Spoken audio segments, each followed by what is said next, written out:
Hello বন্ধুরা, এটা হলো কালী পুজোর দ্বিতীয় দিনের সাজগোজ। এটা কিন্তু আমার নতুন জামা না, আগেরই একটা ড্রেস ছিল। তো এটা বহুবার পরেছি আর মানে কালো পরেছিলাম। আর দেখো চারদিকটা ঘরে একটু লাইট দিয়ে সাজিয়ে নিয়েছি। তারপর একটু নিজে সেজে গুজে ছেলেকেও রেডি করিয়ে তারপর বেরিয়ে পড়ি। আর এইবারের উদ্দেশ্য ছিল আর প্যান্ডেল দেখা না, কারণ যেহেতু সঙ্গে ছেলে ছিল, ও আর অত ভিড় ভাট্টা মানে সহ্য করতে পারবে না, ছোট ছেলে, আরও খুব কষ্ট হবে। এই জন্য আর কি আমরা একটু ভাবলাম লাইটিং দেখি, আর যেটা দেখতে আমাদেরও ভালো লাগবে আর আমার ছেলের তো খুবই ভালো লাগবে। আর ও দেখো কি সুন্দর একটা ডাইনো ব্যাগ নিয়ে নিয়েছে, কি দারুণ দেখতে না। এটা ছিল ওর ড্রেস, এটা ওর পুজোতে গিফট পাওয়া, মানে ওর বাবার কাছ থেকে। আর তারপরে আমরা চলে গেছিলাম কিমসির দিকে, দারুণ দারুণ লাইটিং হয়েছে।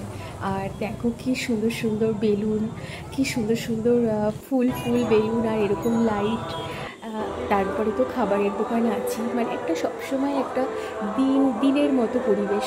পাড়ার সাথে যারা কালী পুজো দেখতে আসো বা যারা থাকো তারা তো জানোই, আর যারা বাইরে থেকে আসো, মানে পুরো ভোর 5টা অবধি মনেই হবে না যে এটা রাতের বেলা, সবসময় দিনের বেলা। তো দেখো চারদিকটা কত সুন্দর লাইটিং করা হয়েছে আর কি সুন্দর করে সাজানো, মানে নিজেদের রাস্তা, নিজেদের পাড়ার রাস্তা দিয়েই মনে হচ্ছে আমরা 3-4 বার করে রাউন্ড দিচ্ছিলাম।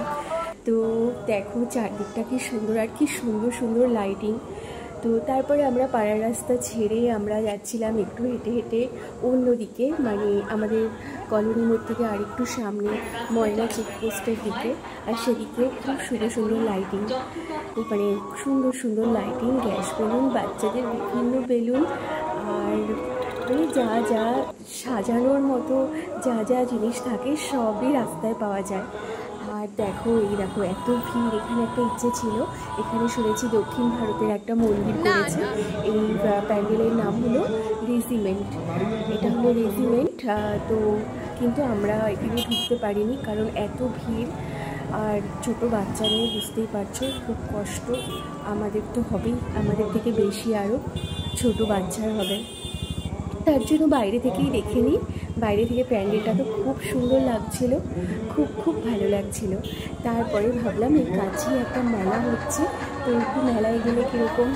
তো ভেলা বটতলাতে একটা মেলা হচ্ছে, তো মেলায় গিয়ে কিন্তু আমরা ওই ড্রাগনটায় চড়েছি। সেই ভিডিওটা আমি তোমাদের সঙ্গে একটু পরে শেয়ার করব। আর ড্রাগনে চড়ে তো খুব মজা পেয়েছি, আমি মনে হয় একাই ভয় পেয়েছিলাম, আর আমার ছেলে তো একটু ভয় পায়নি। আর তারপর আর কি এরকম লাইটিং দেখতে দেখতে সারাটা জায়গা হেঁটে চলে বেড়ানো, টুকটাক কিছু খাওয়া দাওয়া, যেমন করে তোমরা কাটাও তেমন করেই আমি কাটিয়েছি। তারপর চারদিকে এরকম সুন্দর সুন্দর পুতুল, ঠাকুর, লাইট, লোকজন, সবার সাজগোজ, অনেক নতুন নতুন জামা কাপড় পরতে দেখা, মেলা দেখা, গাড়ি চড়া, সব কিছু মিলিয়ে কিন্তু একটা দারুণ সুন্দর একটা মুহূর্ত কাটলো। আর মা যেন আমাদেরকে আশীর্বাদ করে, এমন সুন্দর মুহূর্ত যেন আমরা আরও কাটাতে পারি। তো এরকমই ছিল এই ব্লগটা। তো কেমন লাগলো জানিও, আর ভালো লাগলে অবশ্যই লাইক কমেন্ট করো। আর এরপরে তোমাদের সঙ্গে আমি যে ভয় পেয়েছি ওই লাইটটা জোরে সেটাও শেয়ার করব। তো ঠিক আছে বন্ধুরা, থ্যাংকস ফর ওয়াচিং।